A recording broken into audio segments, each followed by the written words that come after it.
Well, hello everybody. It's Yes, me, hello Gerdat again. indeed. It is I, Gerdat14, with my co-host. DArkxander. Yes, DArkxander, and today, which is really really late, we're going to be doing a preview of the entirety of Shadow Specters. Oh my God, what have we done? Yes, this is going to be a very, very long video. I can just see it already. For those of you that actually bothered to watch the last time we did this, why? Because we ran through all of the cards. Yes, all It of kind of them. didn't help that our other co-host kind of prolonged it a little bit. So Mm. hopefully this one will be a little bit shorter and more fluent. Okay, yes, but we're starting off with our TCG sneak peek card, Ghost Rick Ghoul. Now, for those of you that don't know, the Ghost Ricks are actually my favorite new archetype of the set because I absolutely love their mechanic. However, after looking over Ghost Rick Ghoul and his particular effect, I really don't think that he's actually that important for the Ghost Ricks. Ghost Ricks actually need more removal than anything else right now. They don't really need buffs. Eh? Um, Ghost of Ghoul kind of reminds me of Sirocco the Dawn from Yeah, that's what Black they're going Wings. for.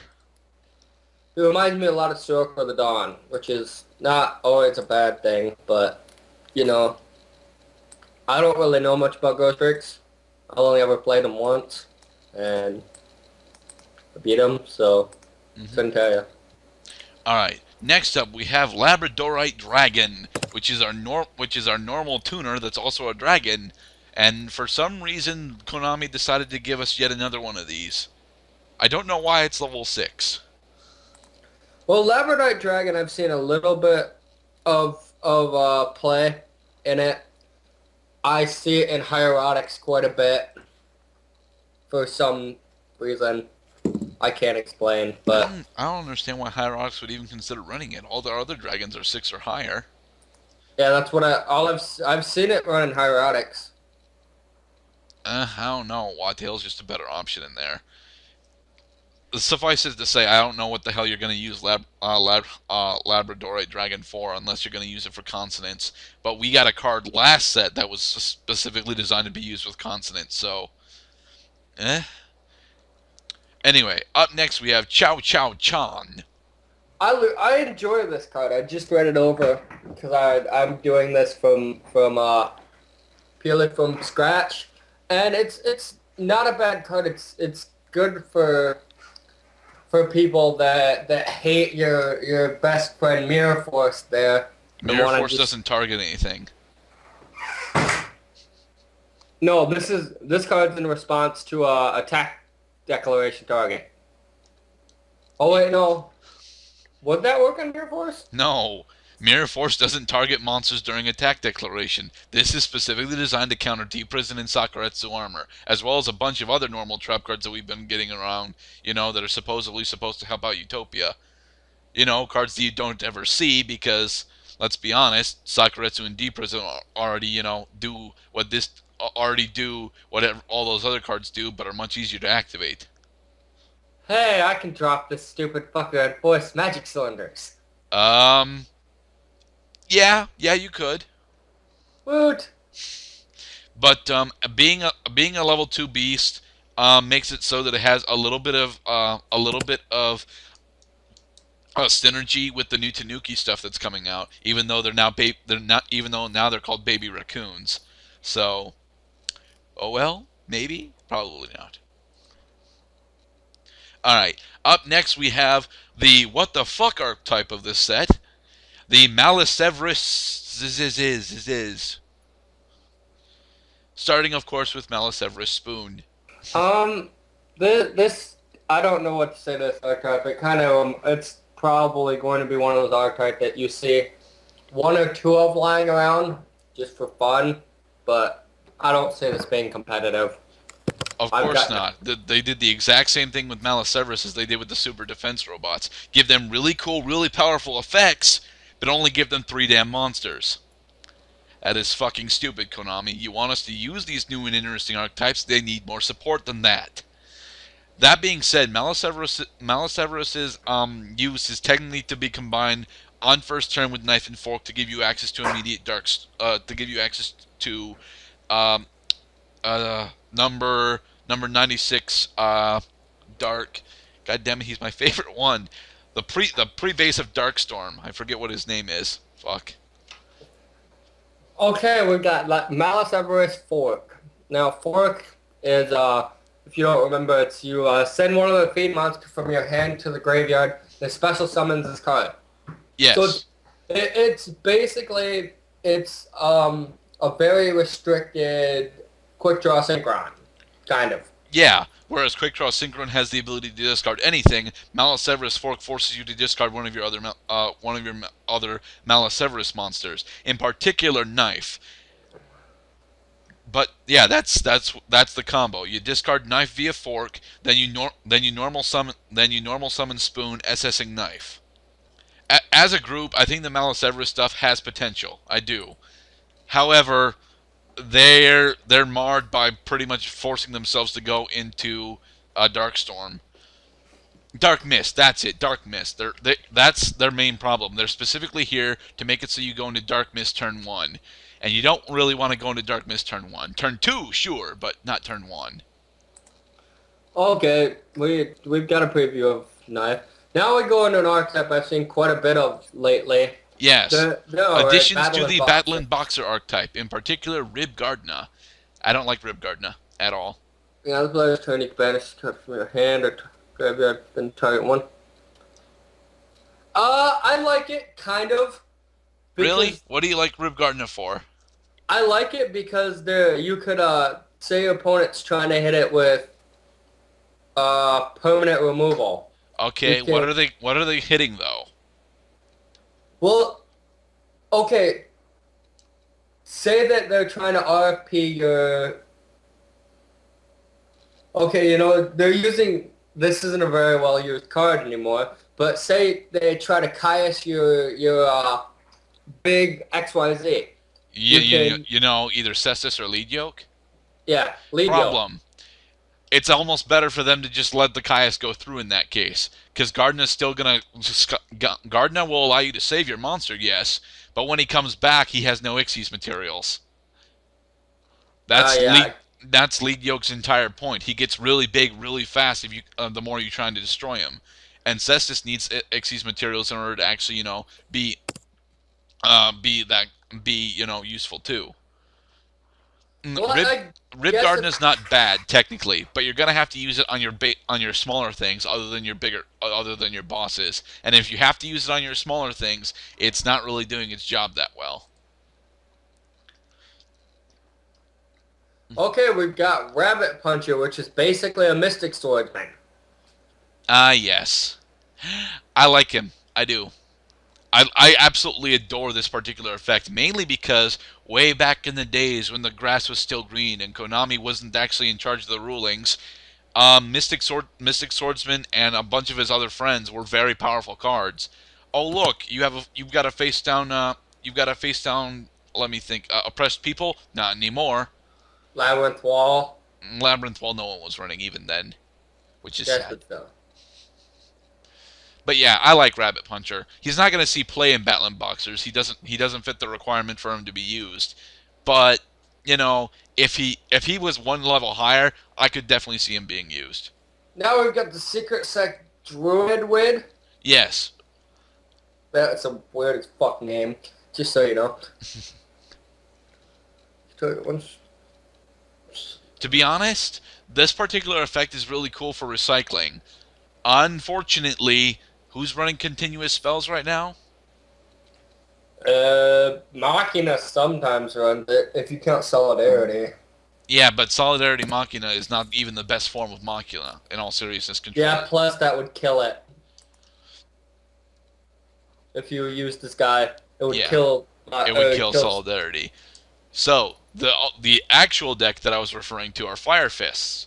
Yep, Fire Fists. And the Fire Fists actually want to keep their continuous spells in the graveyard for the most part, unless they really do need the recycle of it. And if they need the recycle for it, they're not going to be using this guy. Druid is a spellcaster, and that makes him inherently inferior to all the other recycling options that they have. I like that he's got 1800 defense. It makes him a decent-sized wall without being too powerful. but the recycle effect is for one deck in this format, and the deck won't use him. So This next card, Drew, seems really useless to me because you're not going to find many 4-star dark monsters that fit the bill of 0 attack and 0 defense. Oh, 0 attack or 0 defense. Well, what well, about the monster that we just had? Yeah, I guess it works on itself, but other than that, you aren't going to find many dark 4-stars that have 0 attack or defense. I can think of a few. How about Zombie Mammoth? Yeah, but not think of a few that are actually run nowadays, Daryl. No, Value's 1. Damn. Anyways, moving on. We have Mystic Tree Dragon. Yes. This originally was called Mystic Wood Dragon, and I honestly like Mystic Wood Dragon better. Mystic Tree Dragon, however, is supposed to be run alongside Mystic Water Dragon. You normal summon Mystic Tree and then you SS Mystic Water because their effects are paired together. Then you can Xyz into a rank 8 very easily.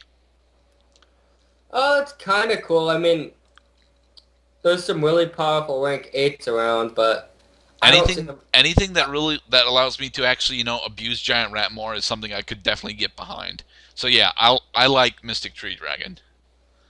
This next card seems like it would be fun to run, but I don't see it getting any play. On Protector Dragon. Oh, I thought we were going to cover a bit more on Mythic Water. Damn. Oh well. Well, you just basically ran over Mystic Water with Mystic Tree, so. Okay, but yeah, Armed Protector Dragon is useless. Just plain useless. Well, it depends on the deck you run, really, because if you're running a deck like... I mean, you could run an Equip spell deck on Dragons. It's not the best plan. It's not even a good plan. I'm going to find some way to use this stupid card, I swear. Why? Just because... Yes, it's a very cool dragon. It is. It's not worth running though. Mark, there aren't enough good equip spells unless you're running Noble Knights, and Noble Knights do not have the room to put this thing in here, nor do they have a method of bringing it out. I'm gonna run it. In something. I might run it in something too. I will build a deck for this stupid thing. I swear. However, he doesn't even compare to our next dragon, Soul Drain. Soul Drain Dragon is fucking amazing. Now, if only he could actually be summoned. Give me a minute, Gerdat. I'm not actually a Soul Drain Dragon yet. Okay. Okay, Soul Drain. Ow.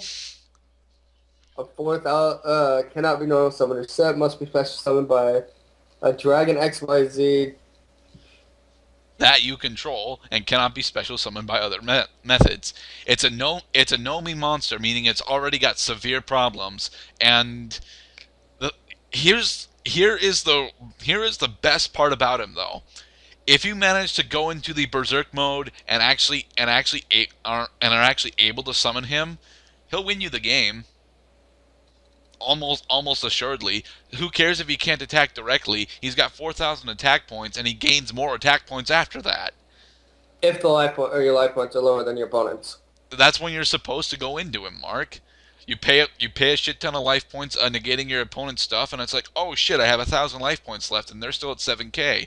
Oh wait, bring out Soul Drain Dragon via my Xyz Monsters effect, and now I have a let's see here, a 10,000 attack power monster that you don't have any answers to because it's late game.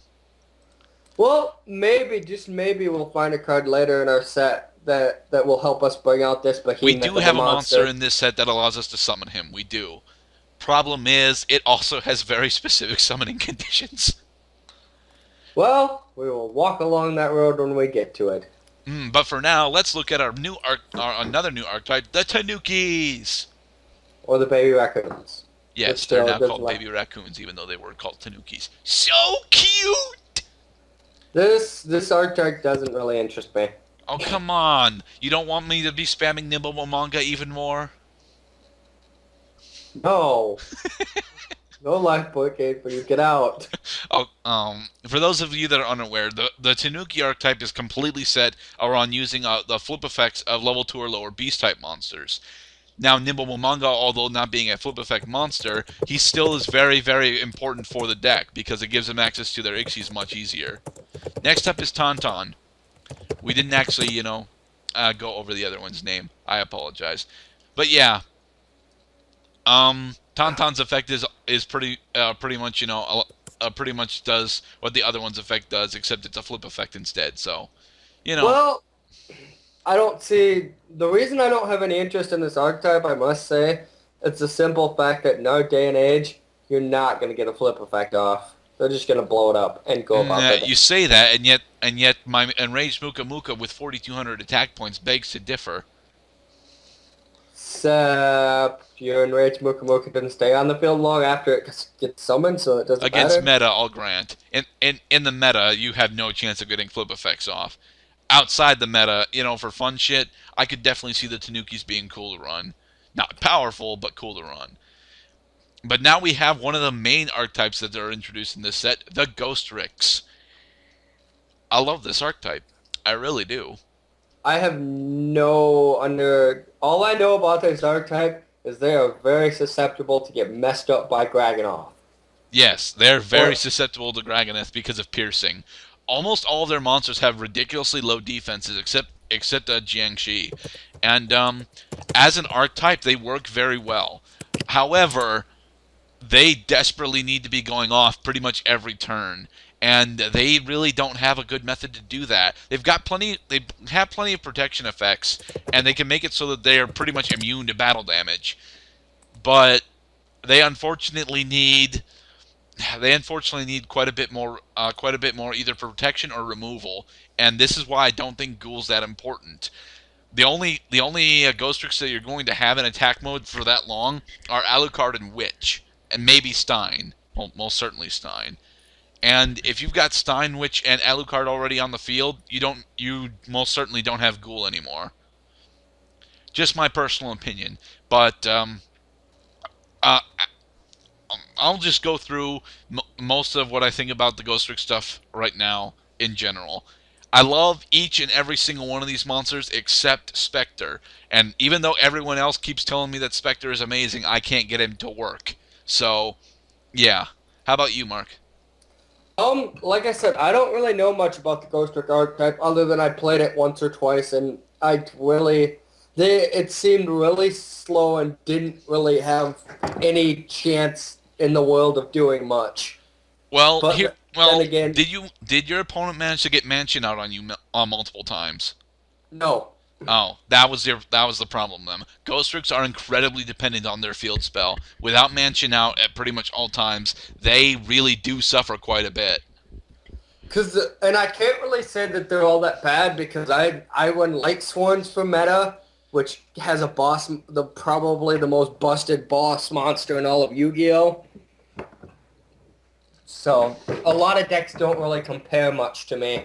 Right. Just because I run the most busted boss monster in the damn game. Yeah. But from my perspective, Ghost Tricks are in fact really awesome.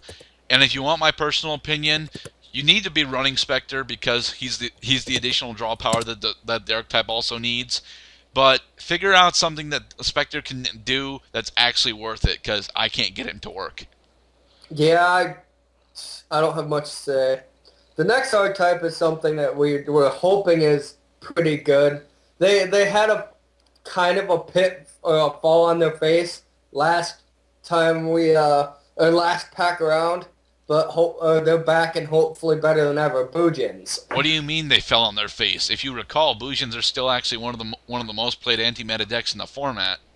The thing is, I find Boojins good, but the issue is their only real playability is dropping Yamato and trying to keep it on the field. And they can do that very well, thanks to Crane, Turtle, and a bunch of their other stuff. Here's the thing: I don't think Crane's all that dangerous. Granted, Crane is not actually as dangerous as a lot of Turtle's people the one that I have troubles with. Honestly, Turtle's the big reason that Boojins are such a damn pain in the ass to deal with. But if we're gonna sum up the entirety of the Boojin archetype, we gotta at least talk about their new main man, Mikazuchi. Mikazuchi. Yeah, I'm on him right now. Mm-hmm. Honestly, Mikazuchi is really awesome, but he needs Yamato on the field. If you don't have Yamato on the field, Mikazuchi just doesn't have any point. And the thing is, most of the players that I see are running maybe 2 copies of Mirror, and that's about it. They're not even running Bush Incarnation, which is really weird for me. Why the hell wouldn't you run Bush Incarnation? But yeah, to sum up a bunch of the to sum up the Bujins very grossly, because for some reason we don't want to go into we don't really want to go into it. They got a bunch more hand traps and basic protection. That's pretty much all. That's pretty much all that they really needed too. It's why they're being very popular anti-meta right now. Well, I can't really say that I don't want to get into Bujins. It's just I don't know too much to say. I mean, I've summed up all what Bujins basically do. All it is dropping Yamato and trying to keep it on the field in hopes that you can, beat your opponent using those methods. I mean, Crane, don't get me wrong, Crane can be deadly when used correctly. It's just in our day and age with the meta we're in, most people would just try and blow up the Yamato and call it a day. Right. And that's why I find Turtle to be more dangerous than Crane. Just because Turtle stops you from taking Yamato off the field. You can get around hand traps. Actually, it looks like this set they actually tried to make them more offensive with Borkro and Iblis. There's their destruction underneath Centipede. Yeah, Centipede is a bit more protection and/or destruction for them. Well, I hope this does good for them, because I don't know if I faced Bujins after this pack came out, or at least after it was introduced to Dueling Network, but when I was playing them, it didn't seem like they were doing too much other than trying to hold their own at best. They're still trying to keep Yamato on the field, no matter the cost, but they've got a few other tricks now. Just very few. Anyway, we got two more members of the Mecha Phantom Beast archetype, and I keep wondering why they keep supporting this thing. But the 2 members that we got were Saberhawk, which is pretty much a Goblin attack force, and Call Griffin, which I keep forgetting what it does. I think Call Griffin's still a level 7 monster. I have one big issue with Mecha Phantom Beasts. The only time I play one, the only thing that's ever really used is Draco Sack. Honestly. Yeah, that's their boss monster. It's their boss monster. I know, but I mean, it would be nice to see. I can't really call. I mean, it'd be nice to see their little mini guys actually do some work and not solely rely on Draco Sack. And the second issue I have is people really badly misplay the effects of Mecha Phantom Beasts. Because I've played duelists where they've had their tokens popped, and then they'd activate one of the spell cards and somehow get their tokens back.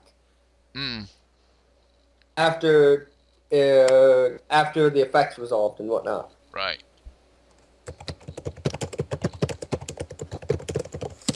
Honestly, Griffin is not that powerful. Although I'm surprised that I'm not actually seeing any use for. I'm not seeing that much use of Saberhawk. Saberhawk looks like it would be pretty good if you could keep it alive, and it's pretty easy to keep alive at 2100. So this next archetype is something I've not seen any support for in a very long time. Well, that's because it didn't exist until recently. Meet Neo Vampires. You guys remember Curse of Vampire, and Vampire Lord, and Vampire Genesis, and Vampire Dragon, and now Vampire Baby? Yeah, they weren't actually an archetype yet. Welcome to Shadow Specters, where all those cards officially have an archetype. And not only do they have an archetype, but they have... You know what? It's pretty much Neo Archfiends all over again. I'm not very disappointed by this, but their new boss is, although much better than Genesis, it's still not that good. So, you just played me with this deck before we did this preview, Daryl. I kind of played you with it. Remember, I play Mega Band. The actual version of this deck is much faster than what I was running it as. Alright, well, it's nice to see vampires lying around, because it's... Yes, it's very nice to see the vampires actually getting use again. Because, after all, Vampire Lord is one of my favorite monsters. I wonder how long this particular archetype has been out, though. Not as out as in playable, but has been in, in development. Because in all seriousness, it looks as though... Now, if you look at Vampire Lord, he's the basis for the entire damn archetype. Well, this next card is interesting. Pum Princess, the Pumpkin of Ghosts. Pum Princess, the Princess of Ghosts. Princess of Ghosts. I really love this card, I do. And it's not because it's powerful or even that useful. But you know what? It's so gimmicky. It is so super gimmicky. Makes you wonder why the hell I wasn't running it when I was trying to do vampires.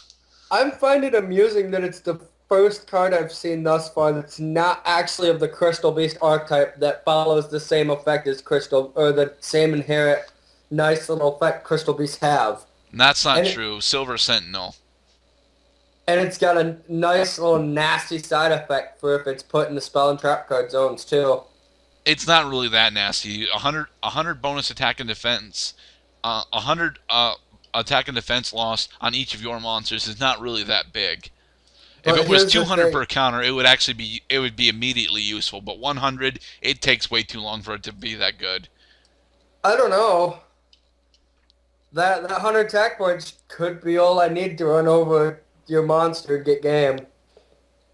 You're running Judgment Dragon. The only reason that this would still be on the field is if you didn't hit me the second time with its effect. I'm just saying that there's a chance that the 100 attack could be enough. Well, this next card reminds me of... I've heard of the belly card. The red belly Oni, I believe, is widely I was thinking it was supposed to be red-blooded. But yeah, we have another Oni card, which this particular Oni I don't get the point of. I get its swarm capabilities, I do, but reducing a monster's rank and decreasing its attack. So you're still only 1,000 attack points unless you're gonna hit an Xyz from either this pack or last one. That 300 attack isn't gonna do you anything. Yeah, Yellow Bellied Oni doesn't seem all that good. Yeah. It's definitely a card that I'd experiment around a bit with before really passing judgment on. But in all seriousness, I'm never gonna fucking use it. I know that. Vampire Hunter. Yes, welcome to Castlevania.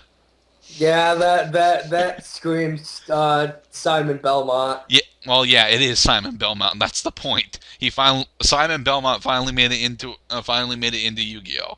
Now all we gotta do is wait for Alucard. Oh wait, he's here too. Oh joy. When do you think we're gonna get Richter? That's kind of cool. Mm-hmm. Destruction of a dark monster at the start of the damage step. Yeah. I wish it would have told you whether it does damage calculate regularly too? No, because it's before the damage step. Oh, that's fucking... It's just like Catastor, dude. That's cockish. Matter of fact, you have Catastor and this guy. Congratulations. Your opponent no longer has monsters. That's just dickish. Alright, moving on to Aratama. I just barely actually caught a glimpse at this card a couple days ago. And although it is very important to have for spirit decks because tutoring is all the rage right now, spirit decks don't exist. Yeah. Very few spirit monsters are actually run in the game. Yeah. I mean, I run a single one of all the spirit monsters, I run one. Yeah, and I think it's Yamada, isn't it? No. Oh, really? Is it Hino? No. I run Dark Dust Spirit. Ah, right. My zombies. Dark Dust Spirit is amazing, though, so... In all seriousness, the spirit monsters, for the most part, all have really powerful effects. The problem is they don't get to stay on the field to abuse them. Or rather, that they have to go back to your hand after they've used their effects. it makes spiritual energy settlement machine either a requirement, or you look over it and say no, it's way too costly, and then you scrap the deck. All right, next up is Resetsu. I Again, didn't even know spirit, this thing was a. I didn't even know about this thing until we started looking at it. Oh, spirit that's right. monsters. Yeah, that's right. Yaksha. Yeah, Yaksha is a card right now. I keep forgetting about that. I like Yaksha. Yaksha was actually pretty busted in the sneak preview, honestly. It was. Which is why I'm glad that we're seeing more spirit support because it is cool to have. However, Now we have a monster return too. That's nice. Spell and monster returns. Those yeah, but are here's the thing: Resetsu requires that you're running other spirit monsters, and it's decent, yeah, but I don't think it's going to survive that attack if you set it. And if you do set it, you're more than likely not going to get its effect off anyway. yeah. And since you can't special summon the turn you activate the effect, you can't set it and then use its effect and then go into an Xyz monster, which is what you really should be trying to do. Here's another thing I've not seen much of in recent. We get a new Gemini monster, Two new Skellysaurus. Gemini monsters, actually. But yeah, Skelosaurus. I think Skelosaurus as a Gemini monster is pointless. I do. He's got a really cool effect. I mean that he does, but as a Gemini, but I don't think this needed to be a Gemini monster. I really don't. I think this could. I think that. Yeah. I think that this would have been better had this, been a one level higher and just been an effect monster. But then again, I say that, and yet Goyo Guardian keeps laughing at me, saying, "What? You really want me back that badly?" No, Yes, we do. no, we don't. Go away. Night Date Grapher. We've got a lot of graphers that were actually somewhat useful. I don't know about this one though. Um, he recycles equip spells, which would be okay. That's actually not bad in Noble Knights. It's not. You get You're your never deck going to off. use him in Noble Knights, though. I know, but still. In all I get seriousness, green this would be arrow. better off. This makes far more sense in a pure Gemini build, where you're recycling your supervises all the damn time. I know. I can dream that it will actually ever be run in Noble Knights. Maybe. My dreams will be shattered and broken in many little pieces, but I can dream. Yes. All right. Now we get into our next monster, a tuner, Geno Mix Fighter. I keep forgetting what this thing does. Matter of fact, until we started doing this, I didn't remember this thing was even a thing. Genomics Fighter. I wish I could scroll faster. Oh, we got another Psychic Tuner. Cool. Why the hell do we have a 6-star Psychic Tuner? Well, because it turns into a 3-star. Oh. Okay. That makes a little bit more sense. Oh, you can normal. Okay. It's got the same claws as Beast King Barbaros. Cool. That's not that bad then, actually. That's kind of cool. Until you actually read its effect, Geomix Fighter has the ability to pretty much change its type at will. Change its and all the other synchro materials type at will, but then you're not allowed to, special summon monsters except of the declared type. The problem with that, of course, is that most of the time you're not going to really, want to limit yourself to that type. I see insect, I see beast, I see sea serpent, I see warrior. There's winged beast. I don't really see dragon in there though. I don't. This card doesn't seem all that great to me. I take it you've already moved on to, where is it? Swarm of, no, not that one, but yeah, Marina. Princess of Sunflowers. Why does this remind me of another fucking Titanial? Because it is another Titanial. You forget, dude, that we've been having Titanial clones now. So yeah, we have another Titanial clone. It is, it's okay. I find it a little bit iffy, but... Titanial's better, but she's okay. Fucking... If you're going to clone Titanial, at least make it as good as Titanial. Here's the thing. Oh, we got a new monarch. Yes. Welcome to the next swarm of monarchs, Mark. Grand Marg. The Mega Monarch. Oh, oh, it's got an also draw one card effect. Cool. Yes. Now, here is the amazing thing about the Mega Monarch. Because Grand Monarch, the Mega Monarch exists, we know that we'll actually be seeing other Mega Monarchs, especially with one of the cards that comes out later in the that we get to later in the set. Honestly, though, I'm not gonna use Grand Monarch to bring out Grand Monarch, the Mega Monarch. No. Well, I kind of have to, don't I? Damn, I was gonna use Giant Rat because Giant Rat all over the place. Maybe I'll just use Enraged Muka Muka because I love Enraged Muka Muka. That's pretty beastly though. Get a. I could see him having Pointing Ghost Ricks. I could, but Ghost Ricks would have to start running Grand Marg, and they really don't have the method to do that. A 1 tribute 2800 attack. If you tribute it with Grand Marg. Swarm of Crows. Swarm of Crows I actually like. I do. I don't like that I can't SS it from the deck, but you know what? That's fine. It doesn't need to have that particular thing. I mean, what was I going to SS it with? Tomato? Yes. But you guys remember Swarm of Scarabs and Locusts. This one does what those do, except instead of destroying monsters or spells and traps, it discards cards from the hand. Just don't use it against Dark Worlds. Yeah. No. Yeah. Saber's not a fun deck to run against Dark Worlds. No.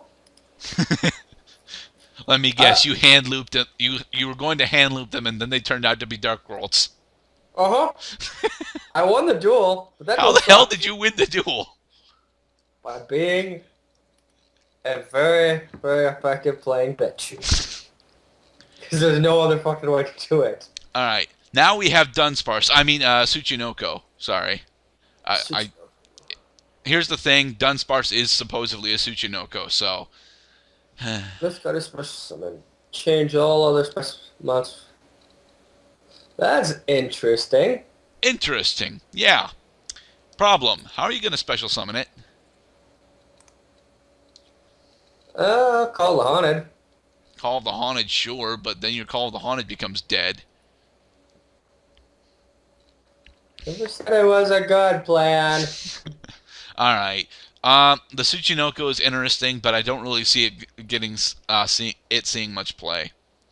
Alright, next up we have Rise Bell the Star Psyker. That's interesting, I guess. Yes. On the player's turn.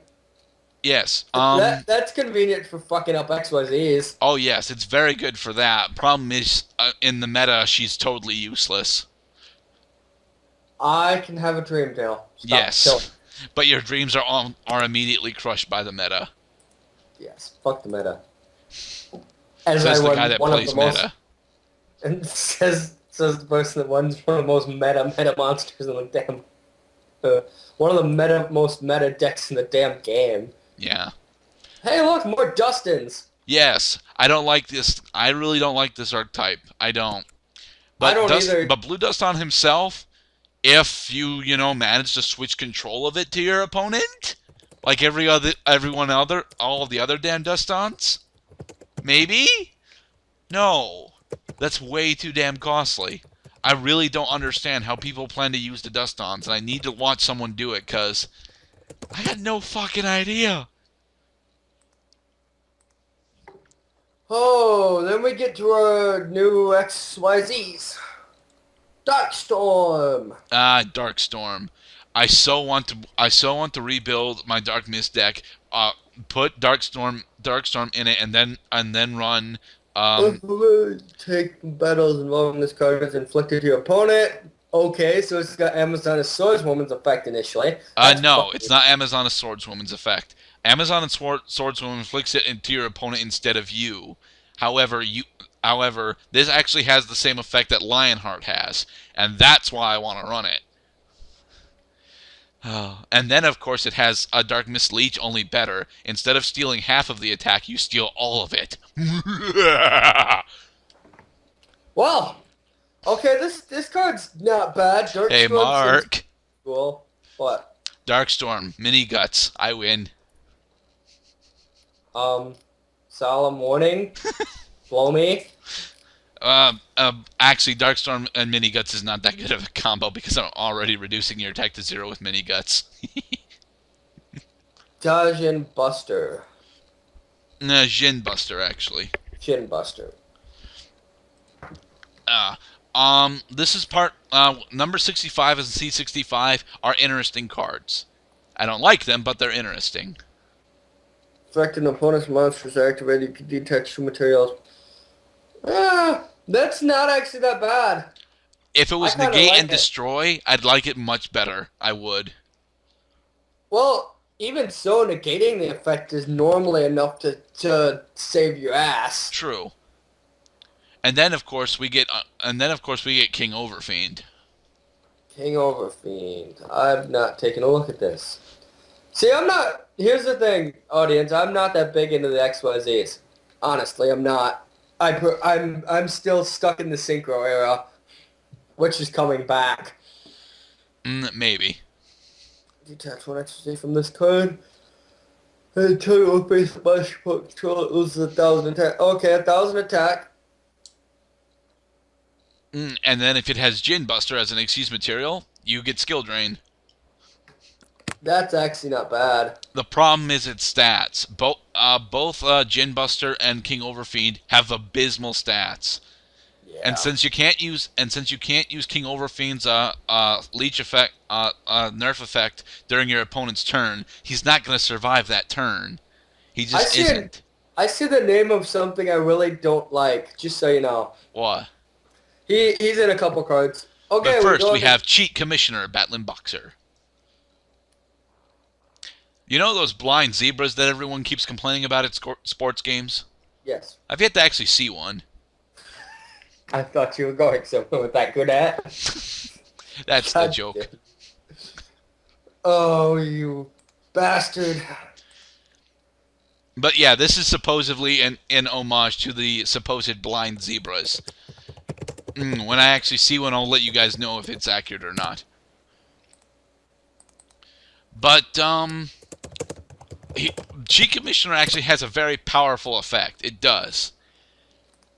And forcing your opponent's monsters to attack when they were going to attack anyway, or at least most... the problem is, your opponent doesn't have to go into the battle phase. They don't. That's funny. You could funnily combo that with Ancient Forest. Maybe. Yeah, I like Cheat Commissioner's steal effect. I do. But that's the only reason I'd run it. It really is. That's not bad. It's not a bad effect. Matter of fact, it's grossly overpowered. It really is. But I wouldn't see myself running him because, well, you gotta use the level 3 Battling Boxers for it. And what's the point? I mean, they're good, sure, but they're not good enough to, focus on Cheat Commissioner for. I must say, I kind of wish that they didn't flop around. I wish they had all the archetypes together in the frickin' list. So they're organized by card type, Mark. They go by normal monster, effect monster, Xyz monster, synchro monster, spells, then traps, and then they go into TCG exclusives. This card seems kind of useless to me. Number 46, Dragleon. So how else are you going to bring out Drain Dragon? This is the card we were referring to, Mark. Well, that's if you're controlling other monsters. Okay, that's not that bad. Just bring this guy out, drop your big boss monster. Yeah, because that's 7,000 attack points on the field that's staring your opponent in the face. That's kind of not nice. And that's if Drain Dragon can't attack directly, but Drain Dragon, that's if Drain Dragon's attack effect doesn't go through, giving it more attack points. Well, you could always skill drain it, and then it's not attacking directly, it's null and voided. Plow somebody up with 7,000 points of pure power. Maybe. I'd actually see myself using Dragulon to steal my opponent's Hieratic Overlord. Now, I'd think of using my Dragleon to freaking piss Sam the hell off with the third effect. Because Chaos Dragons love their dragon monsters, and it's really not nice when they can't activate effects. Indeed. A shame you have to predict if he's going to want to go off next turn or not. Yeah, but that's the name of Yu-Gi-Oh, kinda. All right, here we go into our Tanuki boss monster, the Ronin Raccoon Sundayu. Wow, that's adorable in a I want to cut your head off kind of way. Anyways, That is actually really amazing. yeah, it is. You know what? I would definitely consider running the Momomonga just to bring him out.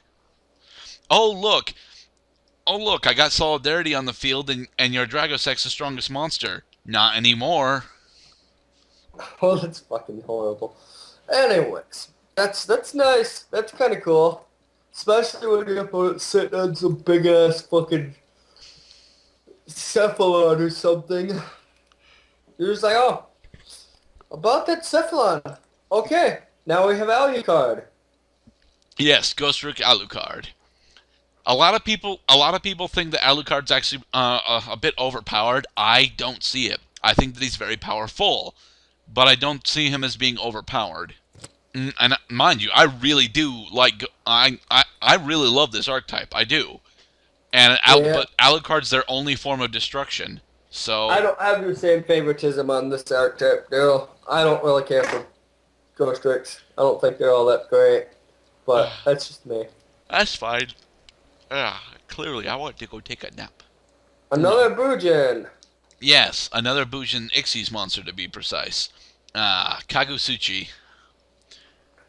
I love how these have fucking obnoxious little names. Well, here's the thing. Kagusuchi is supposed to be a fusion of Yamato and Mikazuchi. I know that there's more than likely a mythos behind this, and I'm even somewhat familiar with the mythos of Yamato, so I'm not entirely sure where the mythos here is, but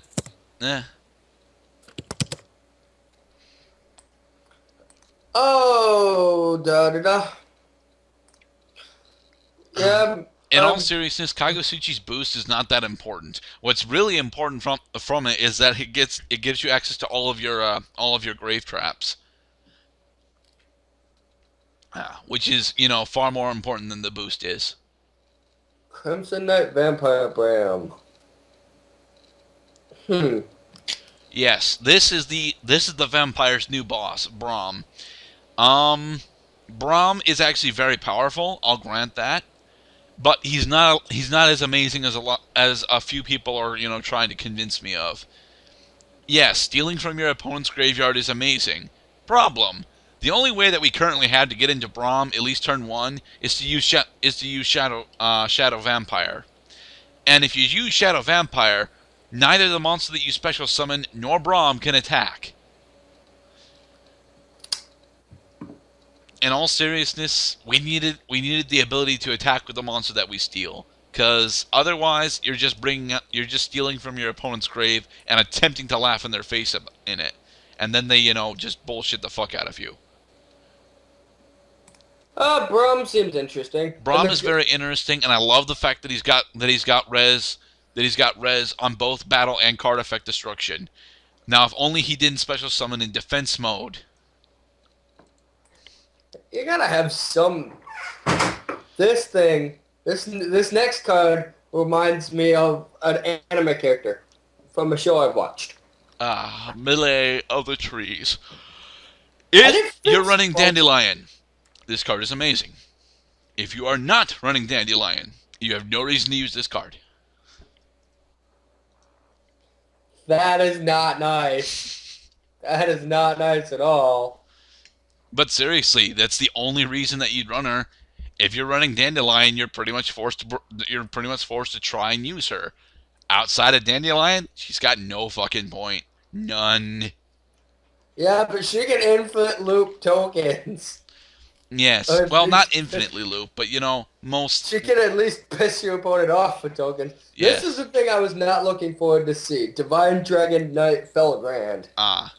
Because it reminds me of the damn Felgrand Dragon, and I hate that stupid thing. Well, if you look at the card art, it's supposed to remind you of Felgrand Dragon. It's literally Felgrand Dragon transmogrified into a warrior.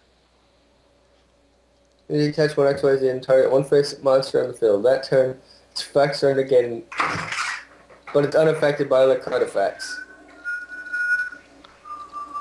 That's amusing. Ah, yes, it's amusing. It pretty much makes him very powerful against against your opponent's removal and other card effects. But that's if you're using it on itself. If you're gonna use it on anyone else, I don't see what you'd use it on. I really don't. I like the artwork at least. That Yes, looks the really artwork cool. is very nice. But is it as cute as Paralis the purple pyrotile? Yes. I don't think it's as cute as this. I mean, look at it. It's pretty much a bearded dragon with more spikes. Is this a permanent loss, Daryl? Yeah. That's a permanent loss. For those of you that don't know... Oh, Yeah. okay. For those of you that don't know, when Pyrotile is successfully... was Pyrotile sent to the graveyard, all monsters your opponent controls lose 500 attack. That includes when he's being used as a synchro material, as he's a 2-star tuner. Oh god, I so much want to use him and Plague Splitter. Just bring out a Red Nova and fuck somebody's face with it. But that would be stupid. No, it wouldn't. And especially with how appropriate is helping out Red Nova right now. Ugh. Nobody shares your pain of appropriate. I hate the damn thing! Anyway, moving on to Gigantic Castle. Gigantic Castle. Yes. Also known as, hey, you know that chameleon that you've got? Yeah, we're gonna make it so that your chameleon can go into this immediately. Unfortunately, even though its requirement is a single tuner and one or more non-tuner monsters, making it one of the very few level 9 synchros that are worth going into, more often than not, Gothams is still gonna be a better call. Gigantic Castle. That's a nice. It's nice to finally have a one tuner. One or more non-tuner, a generic rank. It's nice to have a generic level 9 synchro. It really is. Yes, that's what I was going for. It's nice to have him. It is, but he needs to be slightly better if he's going to see any play. Yeah. Like maybe you can discard a card to reduce the attack and defense of all monsters your opponent controls by 500. Something that makes him, just a little bit better. And now we start getting into the spell cards, like Gaga Tag. Okay, 500 attack for each Gaga monster you currently control. That's hey, Mark, I got really five. nice. I got 5 Gaga girls on the field. Are you ready? Is your body ready? That death by sexualiness? That was the dumbest thing I've ever said. In all seriousness, this is a very powerful card in potential. Thing is, the Gaga monsters are known for their Xyz potential over their, field presence. So, you're never going to need this. Battling Boxing Spirit's pretty good. Spirit is actually really fucking amazing. I was seeing, Silver, not Silver, but some other people running this, and yeah, it's pretty much tuning, and we all know how awesome tuning is. Yeah, Actually, it's technically a better tuning because you get to special summon a boxer monster from your graveyard. So Spirits is very powerful. If you're gonna run Battling Boxing Spirits, if you're gonna run Battling Boxers, run Spirits at least at 1. This next card seems pretty contradictory to me and pointless. Dragon Shield. This really seems stupid and pointless to me. Why? Because yes, you're not destroyable by battle or card effects, but You don't inflict damage anymore with him. That's actually the point. If you can protect that particular dragon monster for a long enough period of time, you can just use its effect over and over again. yeah, Red Eyes Darkness Metal. Done. See, Go. you've already found a way to break it. Especially if you bring out REDMD from a tomb, which means it has 0 attack and defense. Well, here's the card Daryl was talking about earlier. Ghost Rick Mansion. Ghost Rick Field Spell. But yes, Ghost Rick Mansion. Ghost Rick Mansion is fucking amazing. It really is. It is by far my favorite field spell right now. It's kind of iffy. Okay, what makes it iffy? One, if I'm beating down on you with big-ass monsters, even if you're having the damage, giving me the opportunity to attack you directly is not good. At all. It depends on how big your monsters are. I mean, 1,500 points directly is not actually that much, so... And that's if your monsters are 3K. If you got a monster out there that's already at 5K, I lost a couple turns ago. I'm just waiting out until you actually manage to kill me. Because I think the only way that I'd actually be able to run over a monster that's got 5,000 or more attack is if I happen to have Ghoul. And again, I'm not going to be running Ghoul and Ghost Ricks. I just don't see it as a viable option.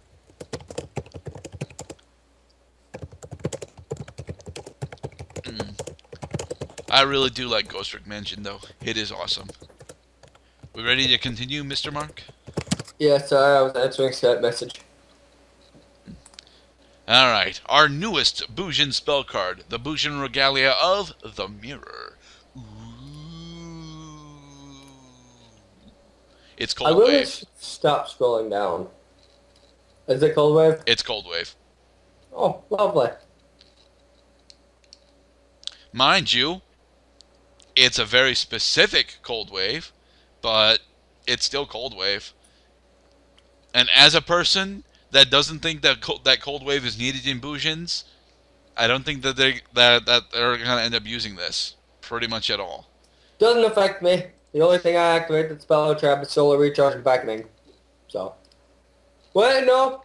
It stops me from recycling JD back into my graveyard, or back into my hand. Right. But Vampire Shield spell.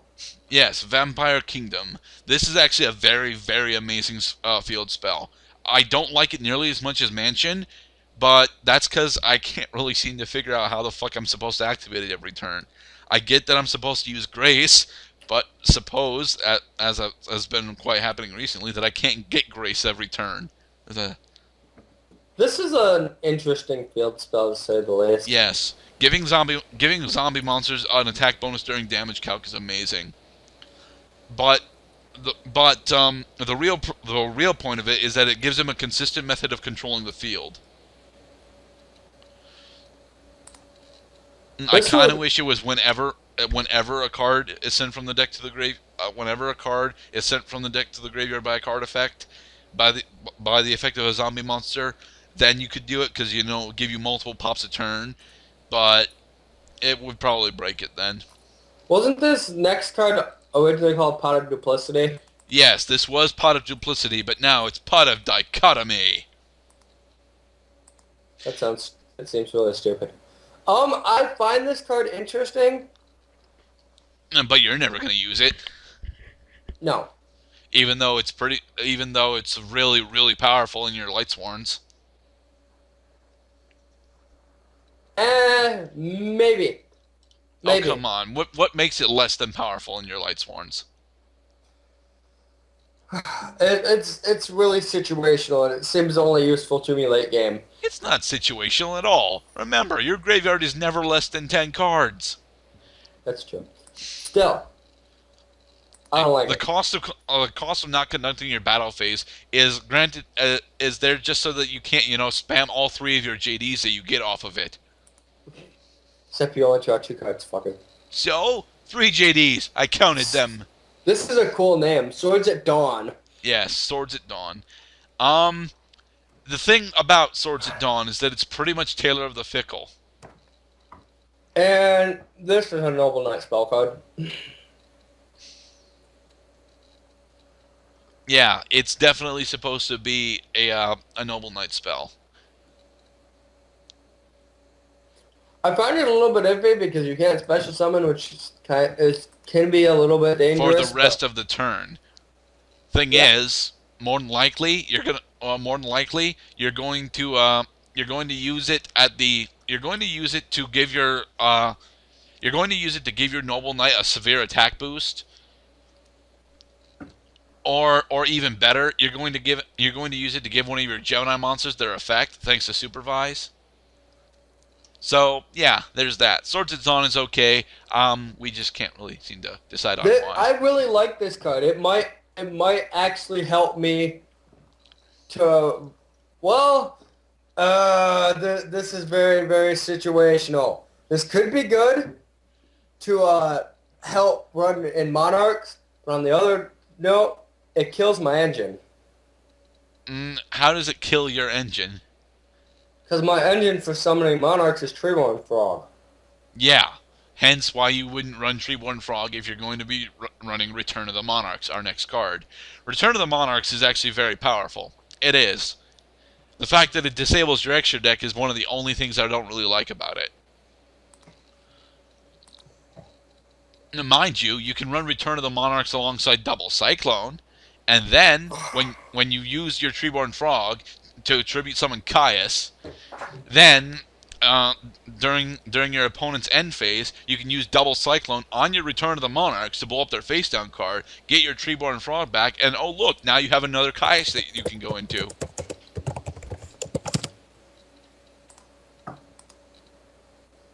Yeah, it's an interesting card. Oh no, you can't go into to Caius, but you could go into Caius and then to Stelos, the Borg, or Ryza. Probably I'd have to Ryza. figure out what I want to use for an engine after.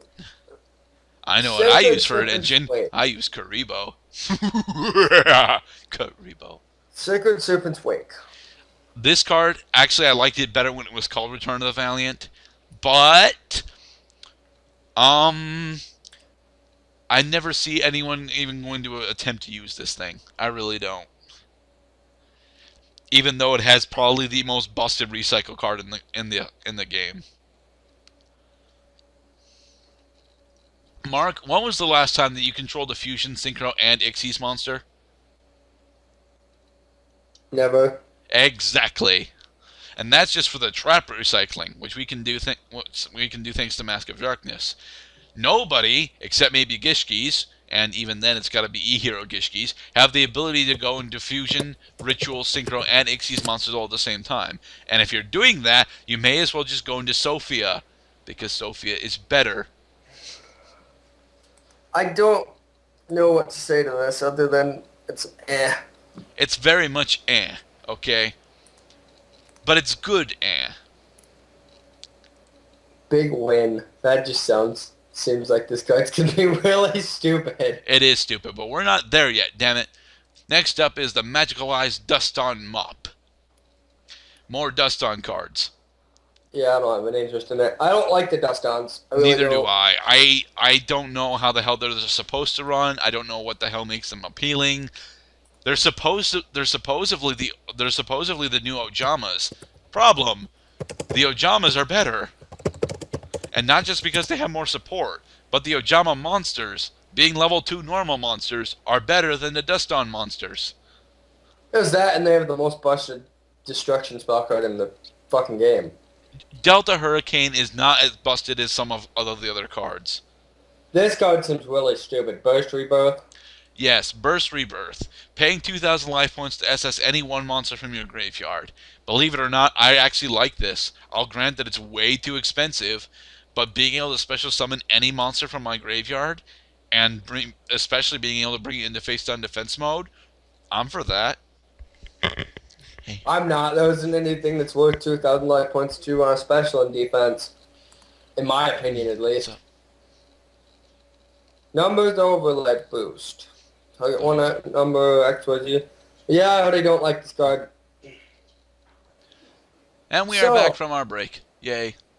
Yep, now we have number overlay boost. Yes. I don't really care for this card for one simple reason.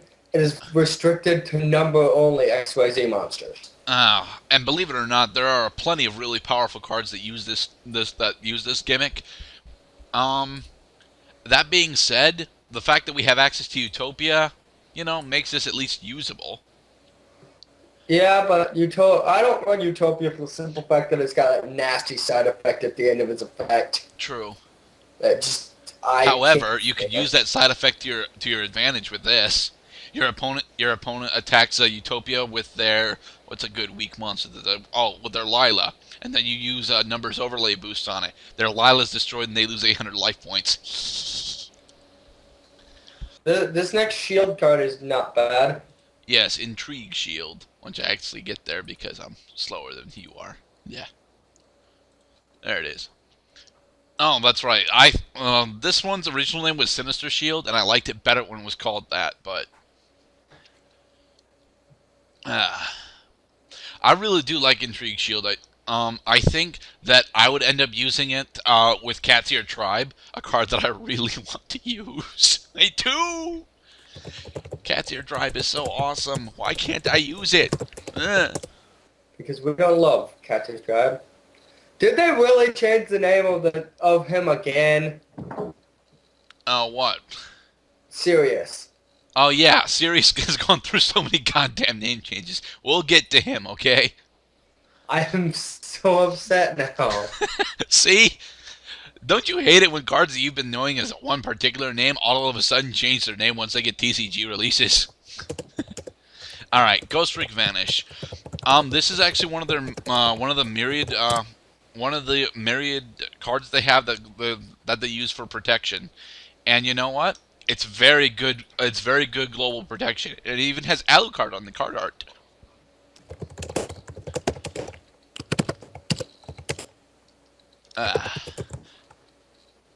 However, I kind of wish it actually protected your spells and traps too. Sadly, it does not. What do you say, Xander? Like I said, I don't really have much to say about Ghost Tricks. It's nice to see they have some protection, because like I said, when I was swinging them with Dragonoff, it was just tearing them a new face. I 3-hit a Ghost Trick deck because I had I think it was a 4,200 attack point Dragonoff that was just whipping into their 0 defense. Yeah, but that's Dragonoff being awesome for you. Ghost Trick Scare. Ghost Rig Scare is supposedly their enabler card. It makes it so that, during your opponent's end phase, you can, activate it, get all of your Ghost Rig effects off, and then force your opponent into being wide open for mansion to just deal them 5,000 points of damage in one turn. The problem, of course, here is that you have to have a bunch of Ghost Rig monsters face down to do it. And, in all seriousness, if you seriously happen to have that many Ghost Rig monsters face down to do it, you probably are already winning. Scare becomes a win more card as opposed to a reversal card. It's the problem with it's a problem with a lot of the reversal card effects. They tend to just make it so that you win more as opposed to actually being reversals. Yeah. Alright, next up we have the Vampire Takeover, also known as Terraforming for Vampires. Except even better. I have yet to get the second effect off for this, and it saddens me. But that being said, the ability to activate Vampire Kingdom from your deck is amazing. It is. Still, I really wish that I could actually get the second effect off. This is meant to be used as a mid-game card, but everyone that I've seen play it uses it as an early-game card. See, this card would have been lovely when fighting Dragon Rollers. This next card, Mistake. Yes, Mistake. Mistake is in here to counter Dragon Rulers, okay? It is. That's its entire purpose. Counter Dragon Rulers and gadgets. And you know what? It counters them both very well, except MST happens. And, then you cry. It's also an adequate counter for Ghost Ricks and Battling Boxers, thanks to the effects of Glassjaw and Jiangxi. But I do really like Mistake. I do. I just wish it wasn't a side deck card. It pretty much has to be a side deck card, but I really want it to be a main deck card, and I can't main deck it because it's specifically a counter card. Well, you can main deck it. It's just Mm, Mark, not good. you saw what happened when I was main decking Poisonous Winds, okay? That was good. I wasted a lot of attacks to blow it up. Hey. Alright, up next is Chain Ignition. Yes, this shows you viewers just how afraid of Gerdat I am. I willingly lose attacks just to blow up useless cards on his field. Yes. Probably not a good plan, because I did set you up for Gores. Not that I figured you'd run Gores, but I did set you up for it. Mm. Opponent's card effect is set during the damage step. You can target one. This is kind of cool. Chain Ignition's interesting. It would be if it didn't force your opponent to be running Scrap Dragon. That's fine by me. It just means that it... Okay. Griselli's Prison. Onward. Yeah, totally ignore the fact that you didn't finish your sentence, Anyway, Grisalli Prison is actually really powerful. I like it a lot, especially after I saw Silver running it. Tribute. Ritual of Fusion Summon. Until the end phase of your opponent's next turn, player can synchro... That's a dick move. No. Why? I'm trap stunning the shit out of this card. But, dude, you don't Ixies or Synchro in your deck for the most part. Yeah, but I still run X-Sabers. And I am trap stunning the piss out of this card. If you're trap stunning... Okay, what monster do they have out on the field that makes it so they can activate it? Jonah's planning on rebuilding Herald. No. No. Okay, so yeah, with Herald, he could definitely use this. How about anything else? Ghost Tricks I can see.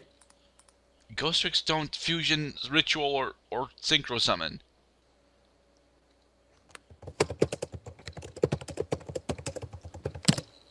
Sometimes your statements scare me, Mark. No, not Ghost Tricks. The Gishkis. Oh, Gishkis. Gishkis actually can use it pretty powerfully. I like Gishkis. I do. In particular, Eva Gishkis Yogaigus. It's so very powerful. Alright, Survival of the Fittest. And don't you just love how Ultimate Tyranno is just standing on top of a bunch of other dinosaur corpses? As volcanic eruption happens in the background. You know, this card art is fucking amazing. It really is. I'm not to that card art yet. No. Making me scroll down the entire of the list again. Jagex, I hate you. But it's not Jagex's fault, probably. Okay, that's kind of cool. Yeah, I love the dinosaur reigning over all the rest. Just like, that's okay. Ultimate Tyranno. I know. Then why didn't you call it by that name? Because I do what I want. But yeah, the problem with this card is that you can't actually mirror what the card art looks like. Mainly because Ultimate Tyranno, well, doesn't actually need this effect. I wonder what particular dino you would use for this, and then I remember that one of my main victories against Lightsworn involved me using Mad Sword Beast. Mad Sword Beast, being a dinosaur, would love this against Lightsworns, but you know, I'd still have to kill two things with it. I'd still have to kill something with it first in order to get it. That's a dick move. What? This picture for Big Win's a dick move. Yeah, it's the stacked Exodia deck.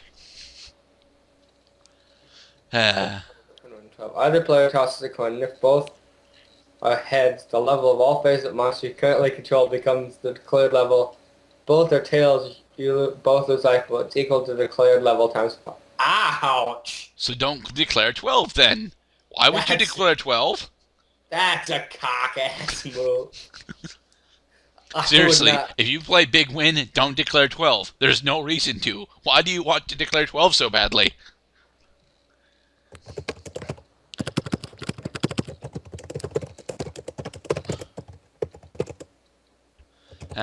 Big Win is actually a very interesting card. The problem, of course, is that it only has a 25% chance of actually going in your favor.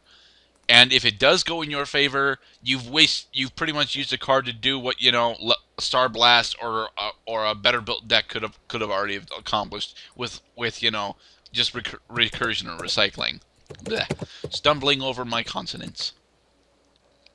Anyway, we start to get into the TCG exclusives, such as Bujinji Raven. I'm on Raven. So, what do you think of it?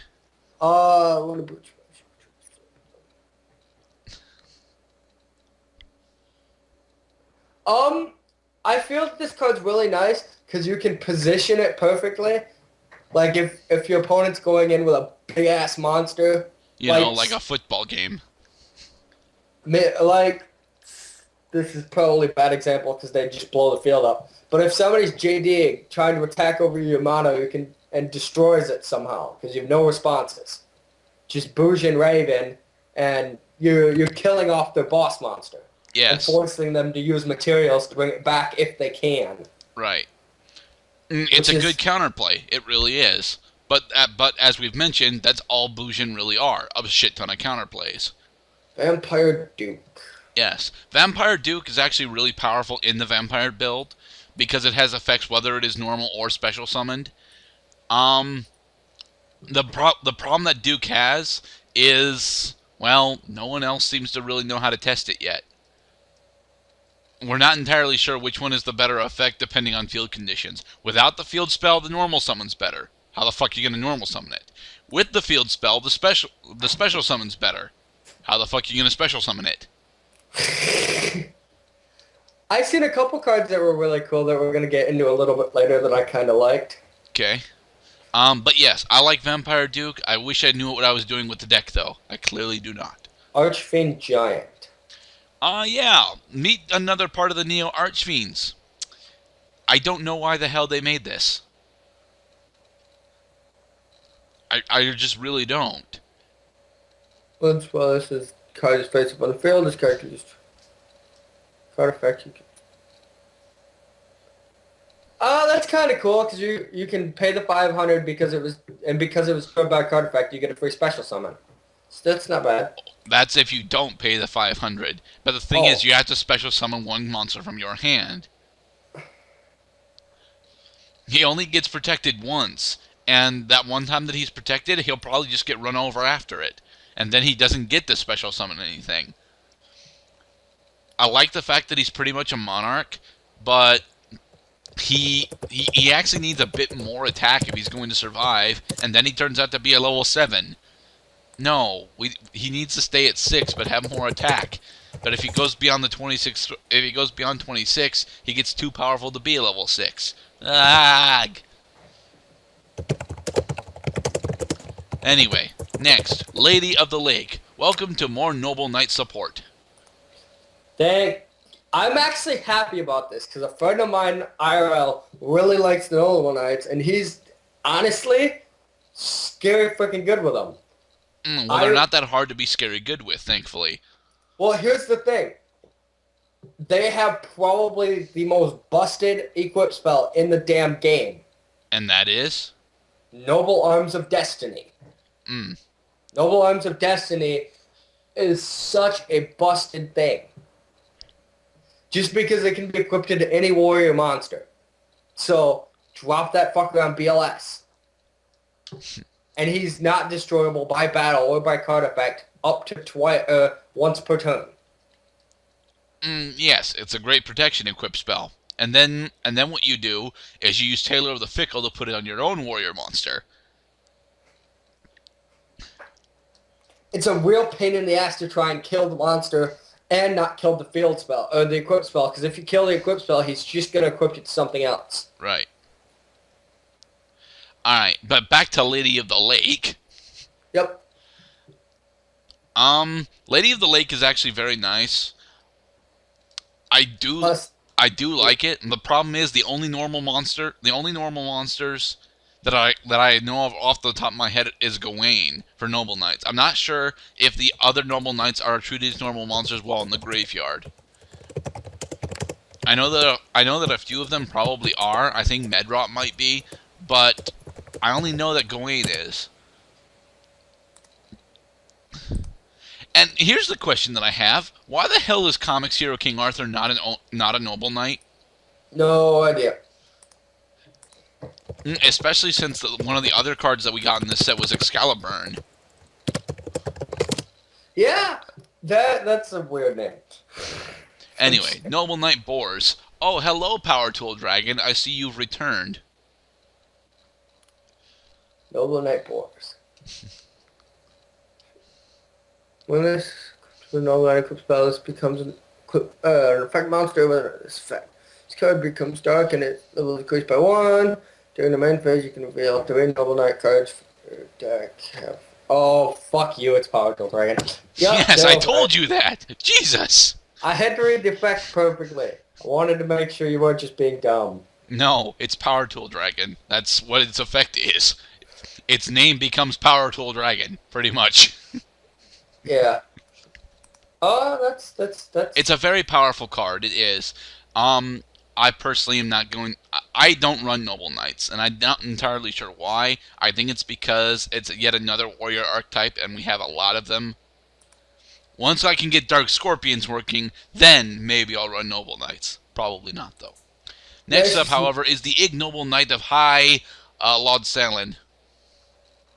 This card is Synchro Summon. You can equip 1 Noble Knight spell card from your deck to this card. At the end of the battle, at the end of the battle phase, this card destroys multiple battle and send it to the graveyard. You can add 1 Noble Knight and Noble Arms card from your deck to your hand. That's not bad. Indeed, it's not. It gives both tutoring and hidden armory effects. So you want to know what's dangerous about this card too? He's an instant 3100. Thanks to Gelatin, right? Yep.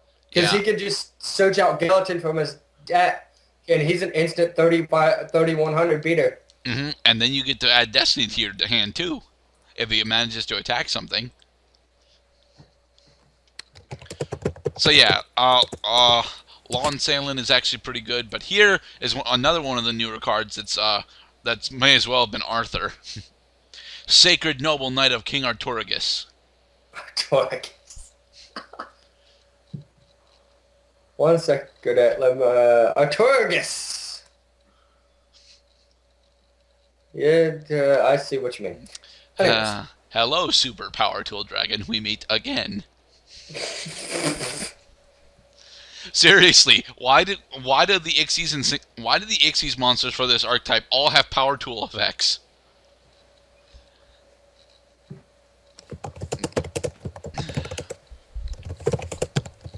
I like Artorigus, I do, but again, it's a Noble Knight. I have no idea how these actually function, so I can't. Oh, they're really. Let's put it this way: these fuckers get I'm pretty certain when I'm playing my IRL friend Jeff, while he's playing at Noble Knights, I only have 1 deck in my collection that has a chance of beating this damn thing. Is it your Chainburn? No, it's my Light Swarms. I don't think any of my other builds will compete with this thing. Really? So you can't buff your Gothams over any of his Noble Knights? No, I can. Here's the thing: I can combat his Noble Knights. It's just the fact that they have an effect where they can recycle their equip spells from the graveyard. Pretty much infinitely. Pretty much infinitely. With a combination of Destiny, so I have to hit the monster twice in order to destroy it. It's just a pain in the ass. Because if you kill the equip spell, all they're going to do is pop it back onto the monster. So you have to kill the monster without destroying the equip spell. Right.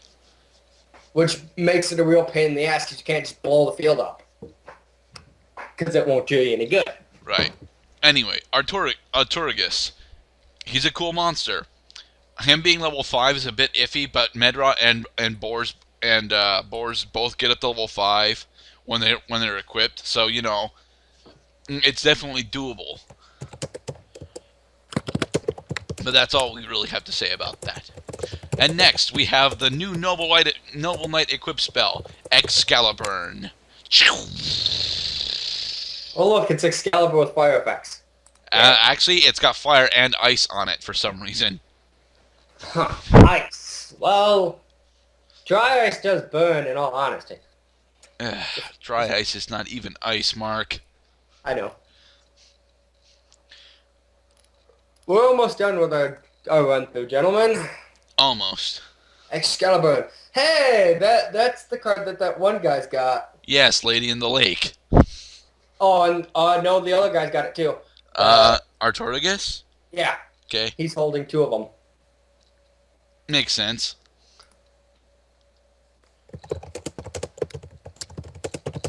So yeah, Excalibur allows you to special summon an Ixie's Noble Knight from your extra deck. Oh God. Wow. That's not nice. Yeah. So yeah, that's what Excalibur does. Moving on. In all seriousness, Excalibur is very powerful, and if you're going to be running Noble Knights, you should run it probably at 2. Sinister Yorishiro. I really like this card. I do. And one day, Mark, what I'm going to do is I'm going to play Sinister Yorishiro. And then, I'm going to normal summon Ultimate Obedient Fiend with it and double Cyclone your back row, having no other cards in my hand. And then my Ultimate Obedient Fiend will run over your Judgment Dragon, which somehow manages to avoid all questions of how the hell I have Sinister Yorishiro able to be activated, okay? I used Effect Veiler. Daryl? Yes? I have Hyunlei, Raiko, and Lila. You won't have your card on the field for long. I don't need it on the field for long. I just need it long enough to actually, bring out Ultimate Obedient Fiend. And then I will double Cyclone your back row, and then I will attack you, and then I will attack over Judgment Dragon. And then I will be happy. But yeah, Sinister Yorishiro allows you once per turn to normal summon a level 5 or higher Fiend-type monster from your hand without tributing. And in the event that a normal summoned level 5 or higher Fiend-type monster would be destroyed, you can send Yorishiro to the graveyard instead. Oh, that's interesting. I like Yorishiro. I wish it also helped out zombies, because when I was running it in my vampire deck, I thought it said it also helped out zombies. It does not. I am sad.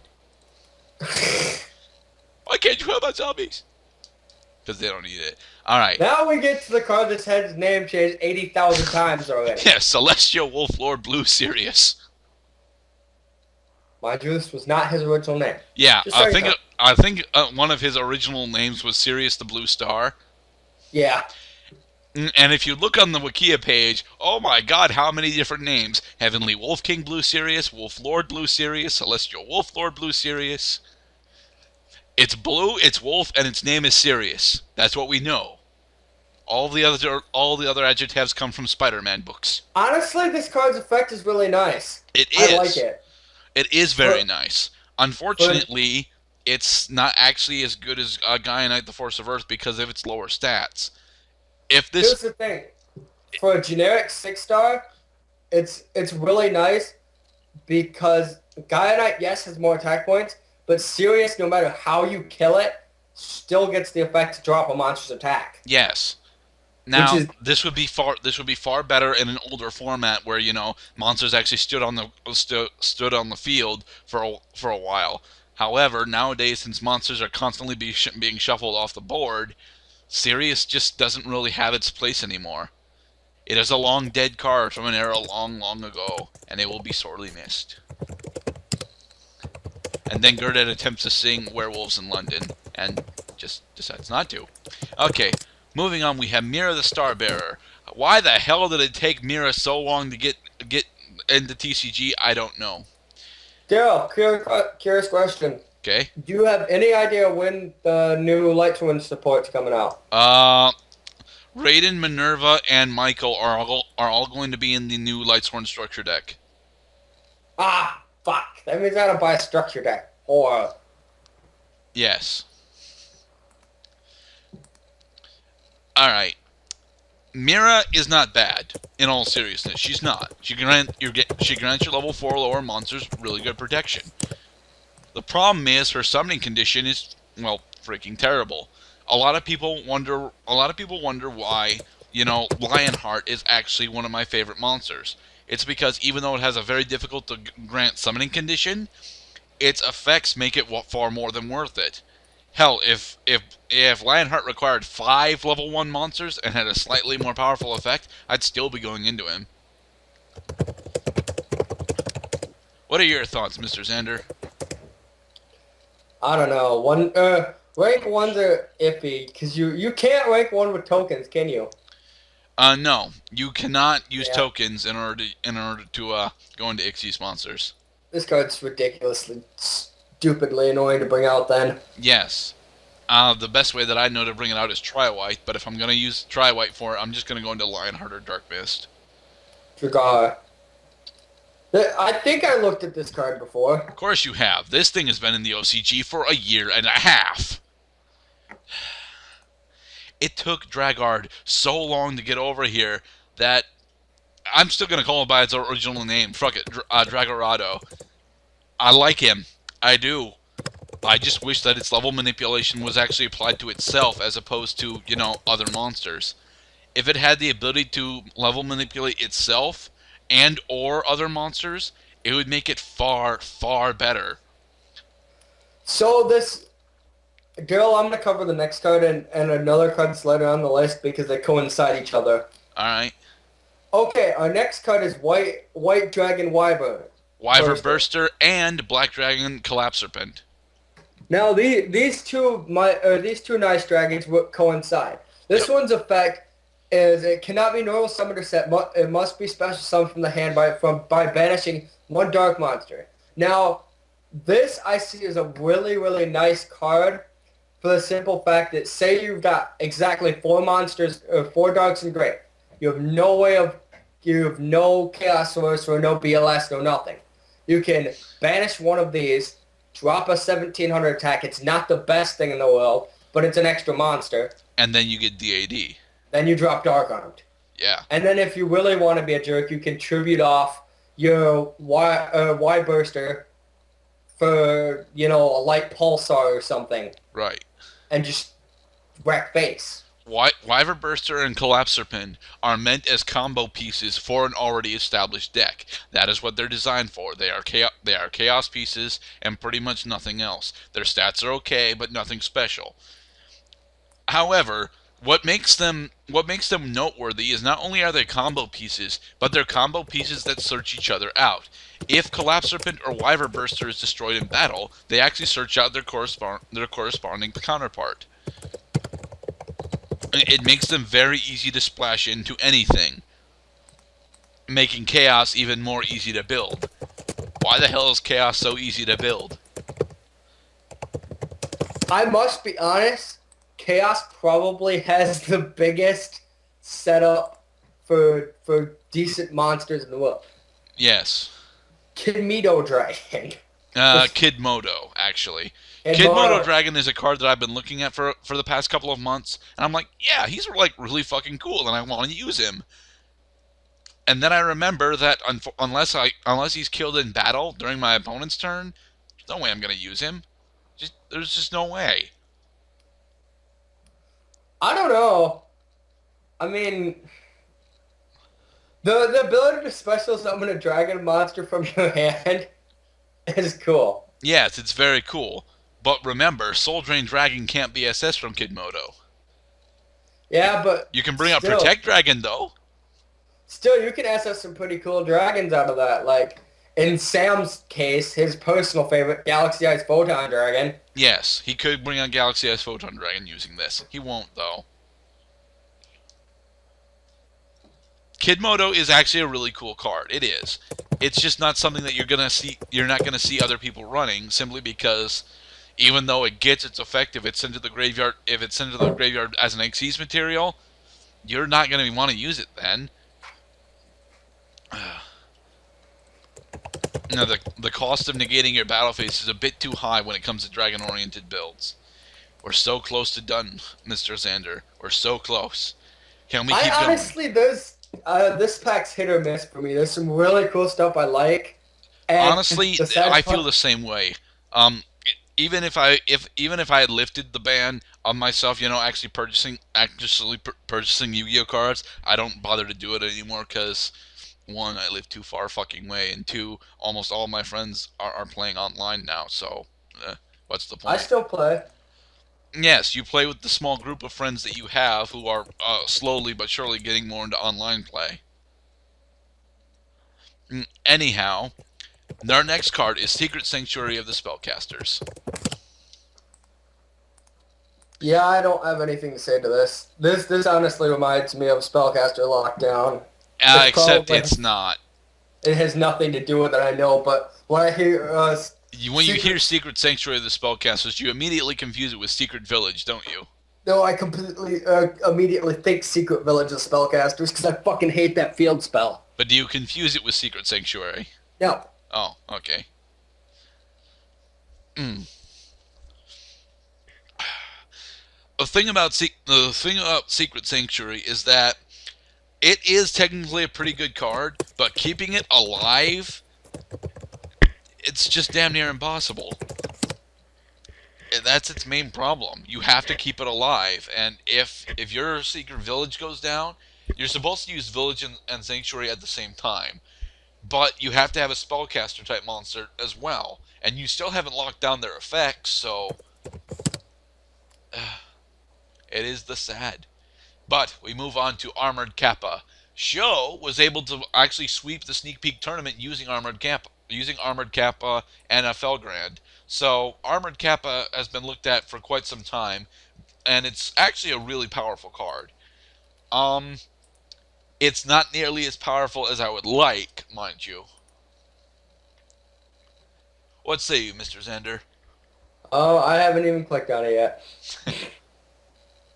Sorry, I'm being barraged with different messages from everything. Go on Do Not Disturb mode, That just for the doesn't next 10 minutes. that doesn't save me from other sites, damn it.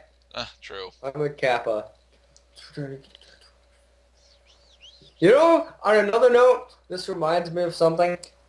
My What? biggest thing that I cannot stand about our other person who helped us with Judgment of the Light, wasn't it? Yeah, Okay. Judgment of the Light. I hate when people read cards out over the internet for no reason at all. Okay. When everybody in the group knows the effect of the monster and they still insist to read it out loud. By the way, it was just you and me for Judgment of Light. We had Chris when we tried to do the ban list thing, which I still had not posted.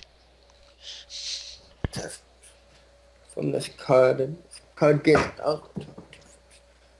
Either plays battlefield. Waiting.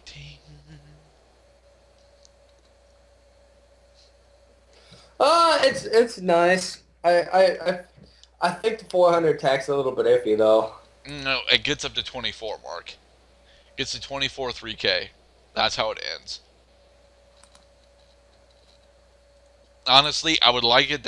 I would like it if it had 1,000 each, but I don't really need it to be at 3,000 when it's done using its effects.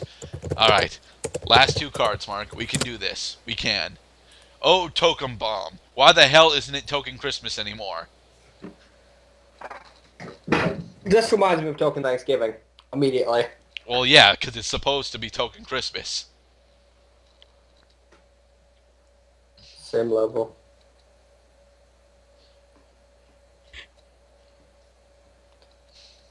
That it could be useful.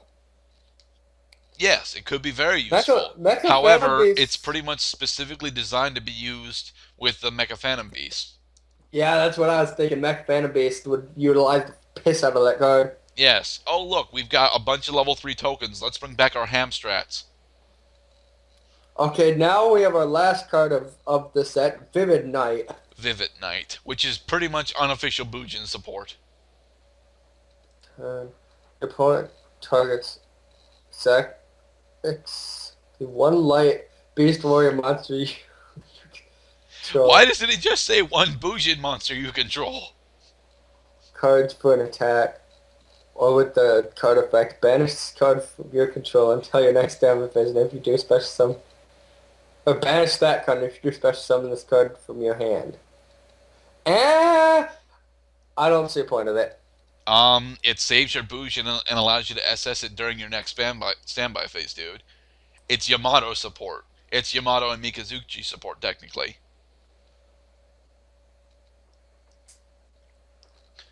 It's built specifically for Bujins. I'm not entirely sure how you can't see it. I do see it. It's just, oh. But I anyways, do like it. It's another counterplay for them, but they already have so many damn counterplays, and I think they even happen to have this particular counterplay somewhere. I can't wait to face Fusions and Noble Knights with the new additions to the decks, just to see if they're actually capable of beating my Light Sworns now. Well, they can negate your effects a bit more, and they can counter you, and they can respond to your stuff slightly better. But if you can keep Yamato off the field, you still have a decent way of game. But guys, that's Shadow Specters. We've covered all 100 cards in the set. Yes, What is your overall opinion, Mark?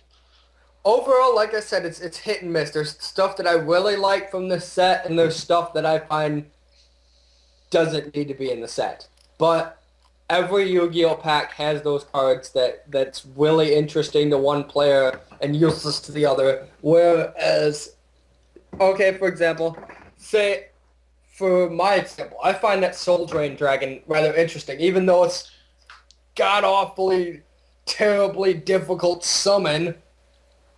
I still find it interesting. Another thing, that Armored Protector Dragon, the thing that Gerdat finds completely useless. I do. I'm interested in trying to build a fun little deck to actually utilize it.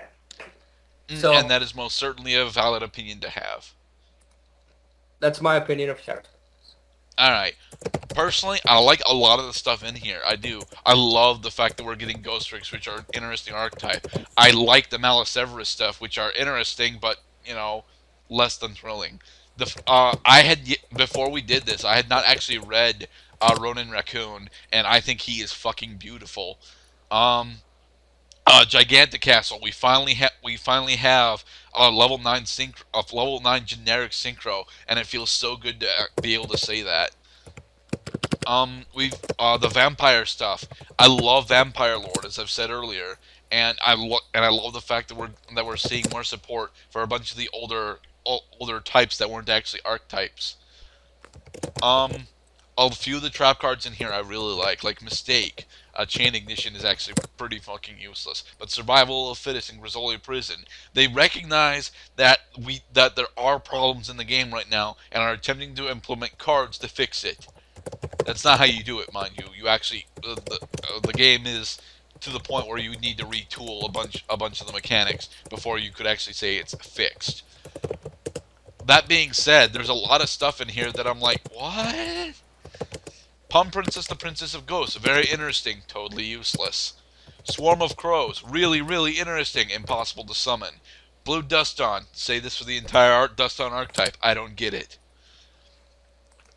I do like the pack as a whole, but mostly because it has far more interesting cards than it has actual good cards. So Gerdat, after we go through Legacy of the Vigilance and Primal Origins, what do you think our next series of I don't packs will even be? know what Legacy of the Valiant's got spoiled in it yet, and I'm not even entirely sure if Primal Surge is what the actual set's going to be called after that.